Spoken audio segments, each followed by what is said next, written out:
Hello friends, તો હમણાં જે એઆઈ ગમલું હમણાં જે ટ્રેન્ડમાં ચાલે છે, બધા એઆઈ ગમલું બનાવી રહ્યા છે કે મારાથી બને છે કે નહીં બનતું. તો પણ ચલો મેં પણ ટ્રાય કરી લઉં કે મારાથી બને છે કે નહીં બનતું, કેવું બને છે જોઈ લઈએ. તો એના માટે સૌથી પહેલાં કંતરનો કોથળો લઈ લીધો, એના ચોરસમાં કાપી લીધો ટુકડો અને સિમેન્ટનો ગોલ બનાવ્યો છે, સિમેન્ટનો રેતીનો.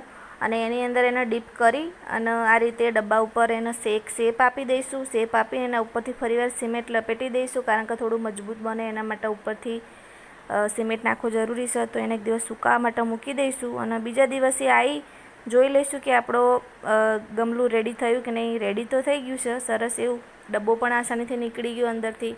પણ જે કંતરનો કોથળો હતો એના રેસા બહુ નીકળ્યા હતા નીચેથી. તો મેં ફટાફટ એક ચપ્પુ લઈ લીધું અને ફટાફટ રેસા એના કટ કરી દીધા. રેસા કટ કરી અને અંદરની સાઈડ સિમેન્ટ થોડોક ઓછો લાગેલો હતો, તો મેં ફરીવાર સિમેન્ટનો ઘોલ બનાવી અને અંદરની સાઈડ ફરીવાર સિમેન્ટ લપટી દીધો, કારણ કે ગમલાને મજબૂત બનાવવા માટે અંદરથી સિમેન્ટ નાખવો જરૂરી હતો.